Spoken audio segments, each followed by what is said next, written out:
महाराष्ट्र में महायुति गठबंधन को भारी जीत तो मिल गई, लेकिन राज्य में एनडीए सरकार बना पाएगी या नहीं, ये एक बड़ा सवाल खड़ा हो रहा है। और खासकर ये सवाल तब से उठने लगा है जब कथित तौर पर कार्यवाहक सीएम एकनाथ शिंदे ने पहले तो एनडीए से दूरी बना ली, जिसकी वजह से बैठक टालनी पड़ गई। और उसके बाद खबर आई कि एकनाथ शिंदे ने एनसीपी शरद पवार गुट के एक नेता से मुलाकात की, जिसके बाद से महाराष्ट्र के सियासी गलियारों में तहलका मच गया और बीजेपी के अंदर खलबली मच गई है। और इसकी सबसे बड़ी वजह है महाविकास आघाड़ी का हिस्सा एनसीपी शरद पवार गुट की एंट्री। तो आखिर क्यों एनसीपी शरद पवार गुट की एंट्री से बढ़ी बीजेपी की टेंशन, और क्या एनसीपी शरद पवार गुट बदल देगी पूरा खेल? इन्हीं सवालों पर हम अपनी इस रिपोर्ट में करेंगे चर्चा। नमस्कार, मैं आकांक्षा और आप देख रहे हैं इंडिया पब्लिक खबर। महाराष्ट्र में अब तक किसी भी दल या गठबंधन को इतना बहुमत कभी नहीं मिला है जितना कि इस बार महायुति को मिला। 288 सीटों में से 230 सीटों पर महायुति को प्रचंड जीत मिली, जबकि विपक्षी महाविकास आघाड़ी गठबंधन सिर्फ 48 सीटों पर सिमट गया। उधर महायुति में बीजेपी ने 132, शिवसेना शिंदे गुट ने 57 और एनसीपी अजित पवार गुट ने 41 सीटें जीती हैं। वहीं महाविकास आघाड़ी में शिवसेना यूबीटी ने 20, कांग्रेस ने 16, एनसीपी एसपी ने 10 और सपा ने 2 सीटें जीती हैं और अन्य 10 सीटें छोटे दलों और निर्दलीय प्रत्याशियों के खाते में गई। यानी कि सबसे ज्यादा सीटें महायुति के पास होने के बाद भी वो सरकार नहीं बना पा रही है, जिसको लेकर तमाम सवाल उठ रहे हैं कि आखिर ऐसा हो क्यों रहा है। तो सबसे पहला जो पेच फंस रहा है वो सीएम पद को लेकर फंस रहा है, क्योंकि शिवसेना शिंदे गुट अपना दावा ठोक रही थी कि एकनाथ शिंदे के नेतृत्व में महायुति को जो इतनी बड़ी जीत मिली है, इसलिए सीएम तो एकनाथ शिंदे को ही होना चाहिए, ऐसा शिवसेना शिंदे गुट के नेताओं का कहना है। इसके साथ ही एनसीपी प्रमुख अजित पवार खुद भी सीएम बनना चाह रहे थे। हालांकि बाद में अजित पवार की एनसीपी ने देवेंद्र फडणवीस के नाम का समर्थन कर दिया, लेकिन कथित तौर पर बीजेपी को सबसे ज्यादा सीटें मिलने के बाद बीजेपी चाहती है कि नया मुख्यमंत्री उसी का हो, जिसके चलते देवेंद्र फडणवीस के नाम की चर्चाएं तेज हो गई और अजित पवार और एकनाथ शिंदे सीएम पद की रेस से बाहर हो गए। इसके बाद एकनाथ शिंदे मान भी गए और उन्होंने खुद प्रेस कॉन्फ्रेंस करके कहा कि बीजेपी का सीएम चुने जाने से उन्हें कोई परेशानी नहीं है। पीएम मोदी और केंद्रीय गृह मंत्री अमित शाह जो फैसला लेंगे वो शिवसेना शिंदे गुट को मंजूर होगा। लेकिन अब तमाम मीडिया रिपोर्ट्स के मुताबिक एकनाथ शिंदे की पार्टी ने गृह, उद्योग और शहरी विकास समेत पिछली सरकार में खुद के पास रहे सभी 9 विभागों की भारी भरकम मांग रख दी है। यानी कि कहा जा सकता है कि कार्यवाहक सीएम एकनाथ शिंदे ने सीएम पद के लिए भले ही पैर पीछे कर लिए हैं, लेकिन उसके साथ ही बड़ी डिमांड बीजेपी के सामने रख दी है। अब पूरा का पूरा गेम बीजेपी के हाथ में है। अगर बीजेपी एकनाथ शिंदे की बात मानेगी तो भी परेशान, और अगर नहीं मानेगी तो भी परेशान। कथित तौर पर एकनाथ शिंदे ने एक बात मानकर बीजेपी को बुरी तरीके से उलझा दिया है, और यही वजह है कि बीजेपी अब अपना विधायक दल का नेता भी नहीं चुन पा रही है। यहां तक कि जो बैठक होनी है उन्हें बार बार टाला जा रहा है। बता दें कि 29 नवंबर को एनडीए की एक बैठक होनी थी, जिसमें मंत्रालयों को लेकर चर्चा होनी थी, लेकिन जब खबर सामने आई कि कहीं ना कहीं मंत्रालयों को लेकर पेच फंस रहा है, तो कथित तौर पर एकनाथ शिंदे उस बैठक से दूरी बनाते हुए देखे गए और वो अपने गाँव चले गए।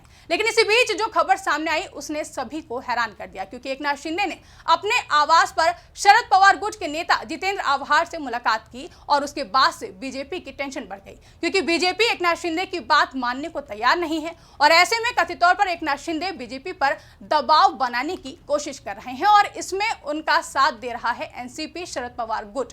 और इस पूरे मामले में एनसीपी शरद पवार गुट की एंट्री होते ही बीजेपी को 2019 की याद आ गई। क्यों याद आ गई, इस पर भी आगे चर्चा करेंगे, लेकिन पहले इस पूरे मामले को समझ लेते हैं। दरअसल महाराष्ट्र में लगातार सीएम फेस को लेकर सस्पेंस बना हुआ है, लेकिन जब इस बीच एनसीपी शरद पवार गुट की एंट्री हुई तो सवाल ये उठने लगा कि महाराष्ट्र में सीएम फेस को लेकर महायुति इस सस्पेंस को खत्म कर भी पाएगी या नहीं, और एनडीए सरकार बना भी पाएगी या फिर नहीं, क्योंकि हालात बहुत कुछ 2019 की याद दिलाते हैं। उस समय भी एनडीए को ही बहुमत मिला था और सीएम पद को लेकर ही टकराव देखने को मिला था, और ये टकराव इतना बढ़ गया था कि गठबंधन बिखर गया था। और गठबंधन बिखरने के बाद हुई थी एनसीपी एसपी प्रमुख शरद पवार की एंट्री, जिसके बाद एनसीपी एसपी के प्रमुख शरद पवार ने बीजेपी के सरकार बनाने के मंसूबों को फेल कर दिया था। उन्होंने पहले शिवसेना यूबीटी के प्रमुख उद्धव ठाकरे से बात की थी और उसके बाद कांग्रेस से बात की थी, और दोनों को एक साथ लाकर एमवीए यानी कि महाविकास आघाड़ी गठबंधन बनाया, जिसके बाद महाविकास आघाड़ी गठबंधन ने राज्य में सरकार बना ली थी। और इसी तरह अब एक बार फिर से पूरे मामले में एनसीपी शरद पवार गुट की एंट्री हो गई है, जिसके बाद बीजेपी में हड़कंप मच गया है और सवाल उठ रहे हैं कि क्या एक बार फिर बीजेपी के हाथ से महाराष्ट्र की सत्ता निकलने वाली है, और क्या एक बार फिर महाराष्ट्र में सरकार बनाने का बीजेपी का जो सपना है वो अधूरा रह जाएगा। इसी के बाद चर्चाएं भी तेज हो गई हैं कि आखिर शरद पवार गुट के नेता और एकनाथ शिंदे के बीच बातचीत क्या हुई। हालांकि इस मीटिंग में क्या कुछ हुआ, इसको लेकर एनसीपी एसपी नेता जितेंद्र आव्हाड ने खुद बताया कि मैं मुख्यमंत्री से मिलने आया था। उन्होंने कहा कि मैं अपने निजी काम की चर्चा के लिए उनके निवास पर आया था। मुख्यमंत्री एकनाथ शिंदे नाराज नहीं है। एनसीपी एसपी नेता जितेंद्र आव्हाड ने भले ही ये कहा कि मुख्यमंत्री एकनाथ शिंदे नाराज नहीं है, लेकिन इसके बाद चर्चाओं के बाजार जरूर गर्म हो गए हैं, क्योंकि महायुति में लगातार खींचतान देखने को मिल रही है और प्रचंड जीत के बाद भी सरकार बनाने में इतनी देरी हो रही है।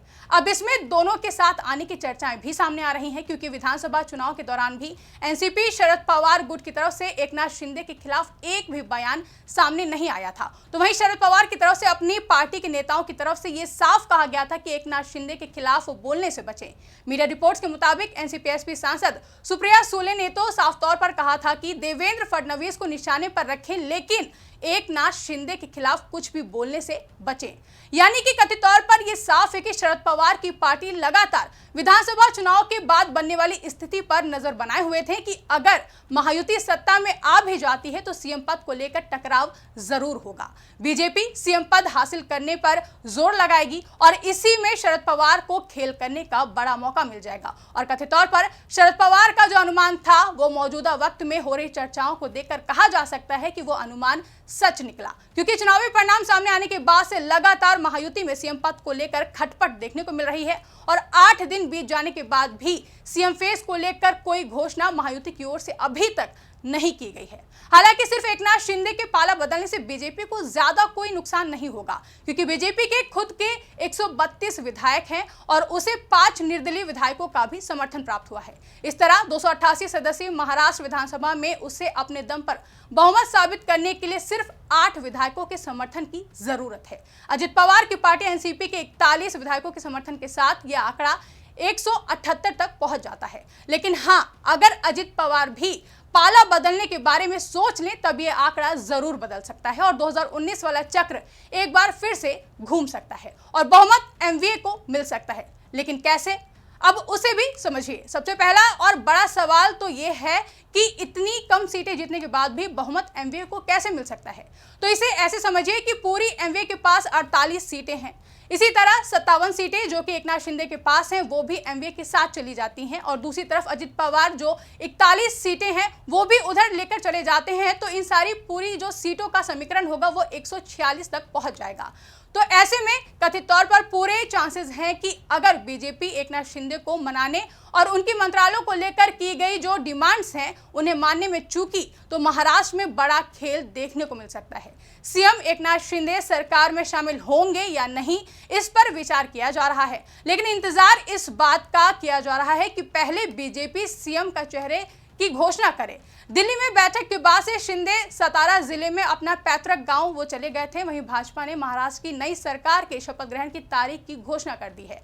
महायुति नेताओं के बीच सोमवार को फिर से बैठक में चर्चा होने की संभावना है। कथित तौर पर शिवसेना शिंदे गुट अपनी योजनाओं का खुलासा करने से पहले भाजपा द्वारा सीएम की घोषणा का इंतजार करेगी। फिलहाल राजनीति में अटकलों के बाजार तो हमेशा ही गर्म रहते हैं, लेकिन जिस तरह से कथित तौर पर महायुति में खटपट नजर आ रही है उसके बाद देखना दिलचस्प होगा कि इन सभी कयासों पर पूरी तरह से विराम कब लगता है। फिलहाल के लिए इस रिपोर्ट में बस इतना ही। इस रिपोर्ट को लेकर आपकी क्या राय है कमेंट करके हमें जरूर बताएं। साथ ही ऐसी ही तमाम बड़ी खबरों के लिए हमारे YouTube चैनल को सब्सक्राइब करना ना भूलें।